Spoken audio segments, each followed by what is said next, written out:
성부와 성자와 성령의 이름으로 아멘. 은총이 가득하신 마리아님 기뻐하소서. 주님께서 함께 계신 여인 중에 복되시며 태중의 아들 예수님 또한 복되시나이다. 천주의 성모 마리아님 이제와 저희 죽을 때 저희 죄인을 위하여 빌어주소서. 아멘. 성부와 성자와 성령의 이름으로 아멘. 네, 반갑습니다. 오늘 제10강 병자성사와 성품성사에 대해서 여러분들과 함께 나누겠습니다. 예, 우선 병자성사 먼저 볼 텐데요. 지난 시간에 했던 고해성사와 더불어서 치유의 성사라고 그렇게 불리우는 성사입니다. 예, 고해성사가 어떤 우리 영혼의 치유라면 이 병자성사는 우리 육신의 치유, 전인적인 치유를 또 요구하는 그 은총을 주는 성사인 것이죠. 예전에는 아마 이제 어르신들 이런 말 많이 쓰시는데 종부성사라는 말을 많이 사용했습니다. 예, 이 성사가 마지막 도유의 성사이기 때문에 종부성사라는 말을 썼는데요. 뭐 계속해서 교회 안에서 이 종부성사라는 말이 쓰여져 왔습니다. 그러다가 2차 바티칸 공의를 거치면서 이제 원래의 의미를 다시 되살리자라는 뜻에서 종부성사라는 용어를 더 이상 사용하지 않고 병자성사, 더 정확하게는 병자 도유의 성사, 그러니까 병자에게 도유하는 성사라고 그렇게 이야기를 합니다. 예, 한국 교회에서는 그냥 단순히 우리 병자성사라고 그렇게 이야기하는데요. 교회법 998조가 병자성사가 무엇인지를 설명하고 있습니다. 병자성사는 교회가 위급하게 앓고 있는 신자를 순환하시고 영광을 받으신 주께서 구원해 주시도록 주께 맡기는 성사로서 병자에게 기름을 바르며 전례서에 규정된 말, 경문을 외움으로써 수여된다라고 그렇게 이야기하고 있습니다. 결국 병자성사란 위중한 병을 앓고 있는 신자들의 고통을 덜어주고 그들을 구원으로 이끌기 위한 성사라는 것이죠. 이에 대한 말씀이 우리 성경에 있는데요. 야고보서 5장 14절부터 16절을 보면 이러한 이야기가 나옵니다. 여러분 가운데 앓는 사람이 있습니까? 그런 사람들은 교회의 원로들을 부르십시오. 원로들은 그를 위하여 기도하고 주님의 이름으로 그에게 기름을 바르십시오. 그러면 믿음의 기도가 그 아픈 사람을 구원하고 주님께서는 그를 일으켜 주실 것입니다. 또 그가 죄를 지었으면 용서를 받을 것입니다. 그러므로 서로 죄를 고백하고 서로 남을 위해 기도하십시오. 그러면 여러분의 병이 낫게 될 것입니다. 라고 그렇게 나와 있습니다. 예, 이미 교계제도 할 때 말씀드렸는데 원로들, 예, 우리 시부님들이죠. 그래서 누구라도 아픈 이들은 사제를 청해서 병자성사를 받을 수 있다는 것이죠. 예, 교회법이 좀 더 구체적으로 성사 받을 수 있는 사람에 대해서 이야기하는데요. 이제 1004조 와 1007조에서 이야기합니다. 우선 1004조를 보면 위험 중에 있는 세례받은 사람, 세례받은 신자는 누구나 병자성사를 받을 수 있다. 이렇게 이야기하고 있습니다. 이것은 병자성사 예식서에도 나오는데요. 질병이나 노령으로 인해서 위중하게 앓고 있는 신자들에게 온갖 노력과 세심한 주의로 병자성사를 주어야 한다.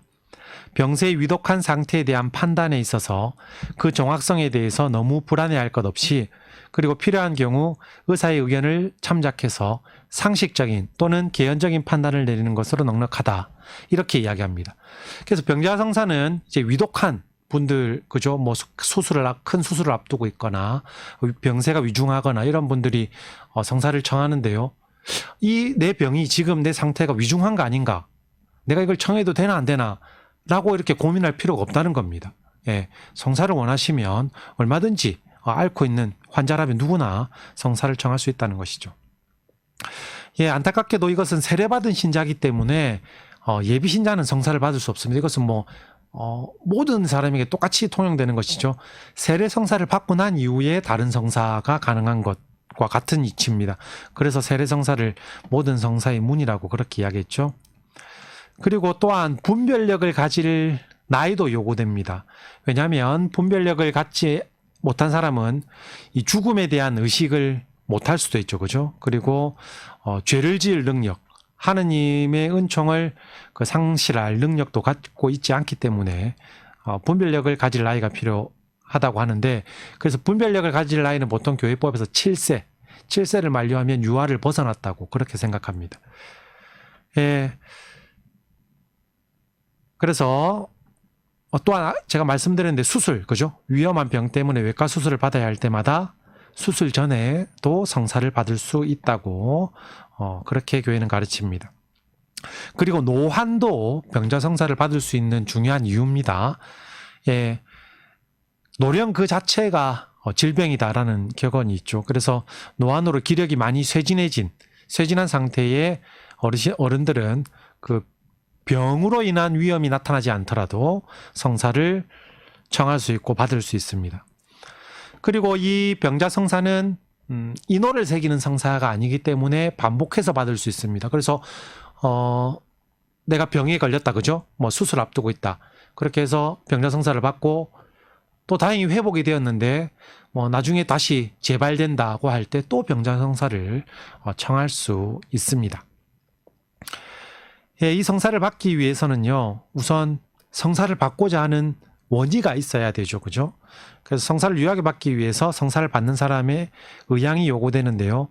이 경우에 묵시적인 의향이 있을 수 있고, 뭐 상시적인 의향이 있을 수 있겠습니다. 이거 뭐 법적인 용어긴 하지만, 상시적인 의향이란, 한 번 가진 의향이 더 이상 취소되지 않는 것이죠. 나는 신앙생활 하면서 내가 위중한 상태에 처하게 되면 의식이 없을 수도 있겠죠, 그죠?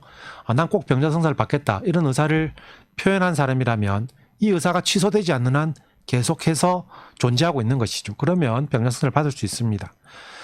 예, 또 묵시적 의향도 마찬가지입니다. 예, 사제를 불러주길 청하거나 그리스도교 신자로서 죽기를 선언하거나 통해의 표시를 하는 사람의 경우, 예, 이 경우에도 다 성사를 받을 수 있는 사람에 포함됩니다. 그래서 모든 전주교 신자들은 난 성사를 받지 않겠다, 병자 성사를 받지 않겠다라는 명시적인 어떤 반대 의향이 없으면 누구라도 성사를 받을 수 있다라고 그렇게 생각하시면 될 것 같습니다. 그리고 병자 성사는 될 수 있으면 많이 청하시고 많이 받는 게 좋습니다. 네. 근데 이제 공적으로 금지된 사람도 있습니다. 1007조에서 이야기하는데요. 분명한 죄에 속해서 회개하지 않고 완강히 그 죄에 머물러 있는 사람은 이 성사를 받을 수 없다라고 그렇게 이야기합니다. 예, 분명한 죄란 소수의 사람들일지라도 공적으로 이렇게 알려진 상태의 죄를 이야기하는 것이고요. 완강한 고집은 어떤 사람이 교회의 가르침이나 교회의 권위의 경고를 명심하기를 소홀히 하는 것, 그것을 의미합니다. 이런 사람들에게는 성사가 베풀어질 수 없어요. 그래서 이 성사 자체도 내가 뉘우치는 마음, 네, 그래서 은총의 상태에 머물러 있어야 가능한 겁니다. 네, 하지만 뭐 구체적인 사례들 안에서는 성사 자체가 그리스도께서 베푸시는 거죠, 그죠? 그래서 좀 더 광범위한 포용력, 사목성 이라는 것들을 가지고 있기 때문에 내가 성사 못 받는 거 아닌가 이렇게 걱정은 안 하셔도 될 것 같습니다. 그래서 이 병자 성사 자체는 병을 낫게 하는 것이 목적이기도 하고요. 죽음을 잘 준비하게 하는 것이 목적이기도 합니다. 그래서 이제 임종을 앞두신 분들도 그죠? 이 성사를 정해서 임종 전에 죽음을 잘 준비할 수 있도록 하는 성사, 예식이 이제 두 가지로 나누어지거든요. 그래서 그 성사를 청할 수 있고 병을 회복을 바라는 성사도 청할 수 있다. 이 두 가지를 다 하실 수 있기 때문에 신부님들께 적극적으로 이 성사를 청하고 또 그렇게 받으시면 좋을 것 같습니다. 예, 신부님들 사이에 사실 우스갯소리가 있긴 있어요. 예, 어떤 신부님은 병자성사, 종부, 이제 병자성사인데 임종을 앞두신 분들에게 이제 성사를 주러 가시면 어떤 분들은 성사를 주셨는데 진짜 막 이렇게 죽음 위험중에 있는 분들이 다시 막 회복되신대요. 다시 기력을 회복하셔서 퇴원하시고 이렇게 하시고, 또 어떤 신부님들은 이 임종을 준비하는 병자성사를 드리면 금방 임종을 맞이하는 분들도 이렇게 계시다 그러는데, 저는 보좌 신부 때, 새 신부 때만 성사를 드렸는데요. 그 이후에 제가 병자성사 드린 건 최근에 잘 없는 것 같습니다. 그런데 이 성사 저는 드리면 금방금방 이렇게 돌아가셨던 것 같아요. 임종을 잘 준비하는 성사, 그 임종을 잘 준비하는 것도 우리 교회에서 아주 중요합니다. 그래서 임종을 위한 기도도 그죠? 임종을 잘 맞이할 수 있기 위한 기도도 바치죠. 예, 그래서 병자성사 언제든지 잘 청하시고 잘 받으셔야 한다는 거 기억하시면 좋겠습니다. 예, 성품 성사에 대해서 이제 알아볼 건데요. 네, 사실 오늘 병자성사 성품성사 이렇게 묶어서 하는 이유도 성품성사는 여러분들 그냥 쉽게 이야기하면 서품식, 그죠? 사제서품식, 부제서품식, 또 드물지만 우리 주교님들 주교서품식, 이렇게 서품식에 참석하시는 그 서품식이 바로 성품성사죠. 예전에는 아주 많은 조문들이 있었는데요. 현법전은 47개 조문으로 구성되어 있습니다. 그래서 성품성사를 우선 규정하는 내용들을 좀 살펴보면 1008조가 있는데요. 이 성품은 거룩한 교역자들로 세우는 하느님께서 제정하신 성사입니다. 거룩한 교역자들, 즉 성직자들은 모든 신자들의 사제직에도 불구하고 그리스도에 의하여 결정적으로 평신도들과는 구분되는 사제직을 가지죠. 그래서 거룩한 교역자들은 인호를 받음으로써 자기의 직무에 따라 머리이신 그리스도를 대신하여 가르치고 거룩하게 하며 다스리는 임무를 수행하면서 하느님 백성을 사목하도록 축성되고 임명된 이들이다 라고 그렇게 이야기할 수 있겠습니다. 여기도 다 나오죠. 그죠? 우리가 첫 시간에 했던 그리스도인의 삼중직무, 가르치고 거룩하게 하며 다스리는, 즉 교도직무, 성화직무, 그 다음에 왕직, 통치권을 행사하는 직무, 그렇게 이렇게 세 가지 직무가 다 성직자에게 주어지는 것이죠. 특수한 방식으로요. 직무를 통해서 주어집니다. 예, 그래서 성품은 세 가지 품계가 있습니다. 주교품, 탁덕품, 그리고 부제품입니다. 예, 이제 탁덕품은 여러 번 말씀드렸습니다. 그죠? 신부님들, 우리가 흔히 이야기하는 신부님들을 이야기하는 것이고요. 그래서 먼저 주교품을 살펴보면요. 주교품은 사도들을 계승하는 지위이고 성품의 충만함이다라고 그렇게 교회 현장에서도 이야기하고 있습니다. 그래서 주교 축성으로 그리스도를 대신하여 탁월한 방법으로 성사와 준성사를 집전할 성화의 임무와 가르치는 임무, 그리고 다스리는 임무를 받는다라고 그렇게 교회가 이야기합니다. 예, 그래서 12사도의 후계자가 주교님들이죠. 그죠? 그리고 12사도 중에 수위권, 가장 첫째 가는 자리를 차지했던 베드로 사도의 후계자가 바로 교황님이고요. 그리고 그 주교님들을 도와서 주교님의 협조자로 사목활동을 하는 분을 탁덕, 신부님들이라고 이야기합니다.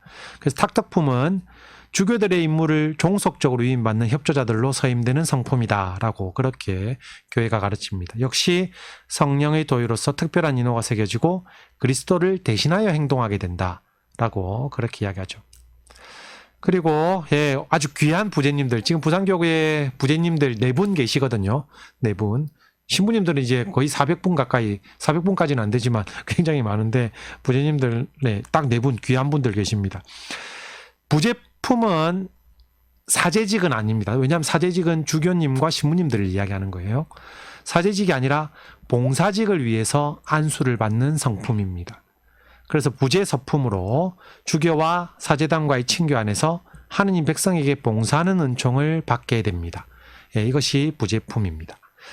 예, 그래서 성품은 초대교회부터 계속해서 이렇게 내려오던 건데 우리 사도행전을 봐도 그렇고요. 그래서 전승에 따라서 안수와 각 계층별로 전례서에 규정된 축성기도를 통해서 수여됩니다. 예, 그래서 안수와 축성기도가 성품성사의 핵심이라고 그렇게 이야기할 수 있겠습니다. 예, 그 외에도 사실 이 성품성사에서 중요한 것을 다루고 있는 것 중에 한 가지가 무엇인가 하면 성품을 받는 후보자에 대한 것들입니다. 그래서 사실 이건 우리 교회 안에서도 여러 가지 논의들이 있는 이야기긴 한데요. 1024조, 예, 1024조를 한번 보겠습니다. 1024조에 보면요. 세례받은 남자만이 거룩한 서품을 유효하게 받는다. 이렇게 이야기합니다. 예, 그래서 전제 조건이 세례를 받아야 하는 것이고 그 다음에 남자여야 하는 것이죠. 예, 여성 사제직에 대한 이야기를 여기서 이제 좀 할 수 있을 것 같은데요. 뭐 이거 전체를 다 토론할 수는 없습니다만 교회의 공식적인 가르침은 남자만이 서품받을 수 있다는 겁니다. 하지만 교회 안에서 여러 가지 토론들은 있죠. 그죠? 여성 사제직에 대한 여자들도 서품받아야 한다. 성공회 같은 경우에는 여성 사제직이 있습니다. 그죠? 그래서 여성도 사제직에 나아가죠. 예, 하지만 그것은 성공회고요. 우리 가톨릭 교회, 예, 그리고 가톨릭 교회는 남자만이 성품을 받을 수 있다라고 그렇게 이야기하고, 이 가르침에 대해서 신앙교리성에서 바오로 6세 교황님께서 1976년에 인테르 인시니오레스라고 이제 문헌을 내셨는데, 여기서 왜 여성 사제, 왜 남자만이 서품 받는지에 대한 이야기를 하고는 있습니다. 뭐 몇 가지 이유가 있는데요. 일단은 12제자 중에 아무도 여성으로 예수님께 택하지 않으셨죠. 그러한 그리스도의 태도, 그리고 스승의 모범에 충실하게 머문 사도들의 실행, 그리고 사도 시대부터 교회 안에 교회의 전통으로 남성들에게만 허용되어 온 일관된 전통, 이러한 것들을 여러 이유로 이야기합니다. 뭐 그럼에도 불구하고 여전히 계속해서 교회 안에 여러 가지 논의가 있는데요. 건전한 논의들은 언제나 교회 안에 필요하고 또 계속해서 이루어져야 하는 것들이죠. 그래서 서품을 받기 위한 조건들도 이야기하는데요. 굉장히 까다롭습니다. 신부님 되는 게 그래서 쉬운 일은 아니에요. 네. 그래서 법 규범에 따라서 양성기, 그래서 신학교 지금 학부 4년, 연구과 3년에서 총 7년의 교육 과정을 거칩니다. 뭐 그 사이 군대도 갔다 와야 되고, 또 모라토리움이라고 해서 사회생활 체험도 하고 노동도 하고 이렇게 하는 체험도 가지거든요. 그래서 거의 10년 가까이 되는 양성 기간을 같이 거치게 되죠. 그리고 소속 주교나 관할 상급 장상의 판단에 따라서 합당한 자격을 갖추어야 한다고 합니다. 그리고 무효 요건들, 성품을 받기에 장애되는 요인들, 이러한 것들이 있어도 안 되죠. 그래서 신학교도 수업도 받아야겠지만 세례, 견진, 독서직, 시종직, 이러한 것들 과정도 다 거쳐야 되고요. 여러 가지 중요한 것들이 이야기하는데, 그 중에 이제 좀 몇 가지가 신학생들한테는 대단히 강조하는 것들인데, 여러분들도 신자분들도 아시면 좋을 것 같아요. 241조와 1051조에서 중요한 걸 이야기합니다. 신학생들이 이야기 들으면 깜짝 놀라는데, 241조에서 교구장 주교는 대신학교에 인간적, 윤리적, 영성적, 지성적 자질들과 신체적, 정신적 건강과 아울러 올바른 의지를 유의하여 거룩한 교육에 종신토록 헌신할 자격자로 평가되는 자들만 입학시켜야 한다. 이렇게 이야기합니다. 입학 요건부터 벌써 까다롭죠, 그죠? 1051조에서는 수품 후보자에게 요구되는 자격에서 정밀 조사를 해야 된다 그러는데, 그때 뭘 해야 되냐를 이야기합니다. 품을 받기 위해 요구되는 자격, 즉 후보자의 올바른 학식, 순수한 신심, 좋은 품행, 교육 직무 수행을 위한 적성에 관한 신학교나 양성소 장의 증명서와 아울러 수품 후보자의 신체적 및 정신적 건강 상태에 관하여 정식으로 조사한 증명서가 있어야 한다. 이렇게 이야기합니다. 이 자격이 굉장히 까다롭죠. 이 이야기를 들으면, 야, 과연 내가 신부가 될 수 있나? 우리 신학생들도 막 이렇게 생각하는데요. 신자분들에게 제가 오늘 이 시간을 통해서 성품 성사를 하면서 말씀드리고 싶은 가장 중요한 것은 이 이야기입니다. 지금 사제 성소가 굉장히 많이 줄고 있어요. 현재 부산교구는 대구신학교에서 학생들이 양성되고 있습니다. 1학년부터 7학년까지가 있는데요. 총 7개 학년이 지금 공부를 하고 있는데 몇 명일 것 같습니까? 퀴즈를 네, 20명입니다. 7개 학년에 총 학생이 현재 20명밖에 되지 않아요. 사실 이것은 굉장한 우리 교회의 위기라고도 할 수 있습니다. 성소의 위기는 곧 바로 교회의 위기거든요. 부제님 아까 제가 말씀드린 4분 포함해서 7개 학년에 20명인데 이것은 신부님들만이 해결할 수 있는 문제가 아닙니다. 저도 신학교에서 가르치고 있습니다만 일단 신학교에 보내주셔야 됩니다. 그래서 이것은 신자분들이 자녀들을 신앙생활을 잘 시키고 해서, 왜냐하면 신앙생활의 첫 번째 의무자는 가정에 있다. 부모들이라고 제가 말씀드렸죠. 교도직무에서 말씀드렸습니다. 그래서 잘 교육시켜서 신학교에 이렇게 보내주셔야 됩니다. 근데 우리 아들은 부족하고 부족함이 너무 많아서 단점이 많아서 신학교 못 보내겠다. 예, 걱정하지 않으셔야 됩니다. 제가 아까 자격을 이야기했지만 신학교에서 그렇게 다 만들어줍니다. 네, 7년 동안 우리 신학생들이 다 그렇게 변화됩니다. 그래서 여러분들 꼭 자녀를 이렇게 봉헌하는 일에 인색하시면 안 됩니다. 예, 하느님께 원래 이렇게 맛배를 바친다고 하지 않습니까? 그죠? 이 맛배를 바친다는 것은 꼭 좋은 것, 첫째 이것만을 바치는 것이 아니라 내가 가진 것 중에 하느님께 봉헌할 때 하느님의 몫을 우선적으로 떼어놓는 것을 의미하기도 합니다. 예, 그러니까 하느님께 돌려드릴 것이 남는 것을 돌리는 것이 아니라 귀한 것, 내가 가지고 있는 소중한 것을 하느님께 봉헌하는 것이죠. 그래서 소중한 자녀들 교회에 많이 일꾼으로 이렇게 봉헌해 주셔야 우리가 이렇게 하고 있는 성사도 교회 안에서 꾸준히 잘 봉헌되고 하느님의 은총이 잘 전달될 수 있습니다.